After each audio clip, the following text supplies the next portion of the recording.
क्या आपने कभी सोचा है क्यों हमारी जिंदगी में शांति टिकती नहीं? एक इच्छा पूरी होती है तो तुरंत दूसरी जन्म ले लेती है।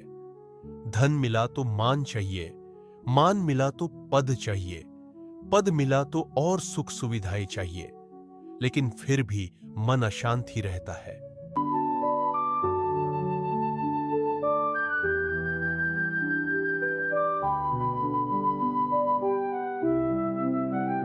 भगवत गीता केवल एक धार्मिक ग्रंथ नहीं, बल्कि जीवन का मार्गदर्शन है। महाभारत के युद्ध भूमि कुरुक्षेत्र में जब अर्जुन मोह और शंका से घिर गए, तब श्री कृष्ण ने जो ज्ञान दिया वही भगवत गीता कहलाया। गीता में 700 श्लोक है और प्रत्येक श्लोक जीवन जीने का व्यावहारिक ज्ञान देता है।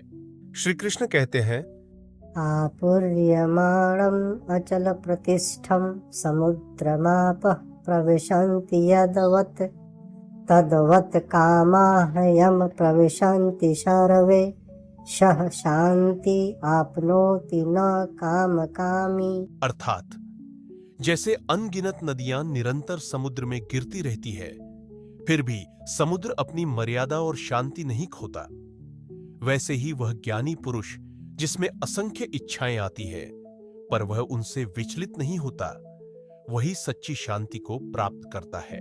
जरा सोचिए, क्या आपके जीवन में भी ऐसा हुआ है कि आपने सोचा बस ये मिल जाए तो मैं खुश हो जाऊंगा, लेकिन जैसे ही वह मिला तुरंत अगली चाहत ने जन्म ले लिया। यही तो है इच्छाओं का अनंत चक्र। बहुत समय पहले एक राजा था। उसके पास अपार धन, वैभव और शक्ति थी, फिर भी उसके मन को चैन नहीं मिलता था। कभी और जमीन चाहिए, कभी और सैनिक, कभी और सोना। एक दिन वह समुद्र किनारे ध्यानमग्न साधु से मिला। राजा ने पूछा, आपके पास कुछ नहीं, फिर भी आप इतने शांत कैसे? साधु ने समुद्र की ओर इशारा कर कहा, राजन, देखो यह समुद्र, इसमें असंख्य नदियां हर दिन जल लेकर आती है, पर समुद्र अपनी मर्यादा नहीं तोड़ता, इसीलिए यह विशाल है और स्थिर है। यदि मनुष्य इच्छाओं को आने जाने दे पर उनसे विचलित न हो, तभी उसे शांति मिलती है।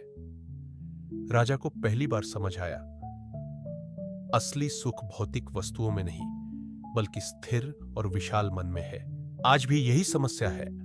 हम सोचते हैं नया मोबाइल मिले तो सुकून मिलेगा, फिर कार चाहिए, फिर बड़ा घर चाहिए, लेकिन इच्छाओं की कोई सीमा नहीं।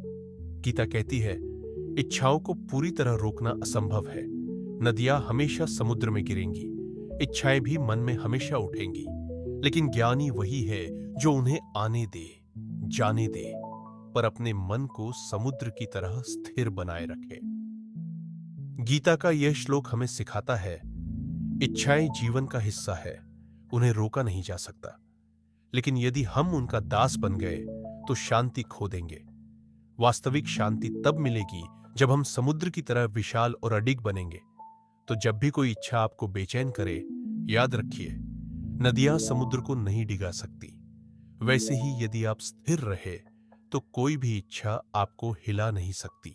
धर्मशील मित्रों, धर्म कथा द्वारा गीता ज्ञान की यह प्रस्तुति अच्छी लगी तो कृपया इस वीडियो को लाइक करें और चैनल को सब्सक्राइब करें। आपके सहयोग की अपेक्षा है।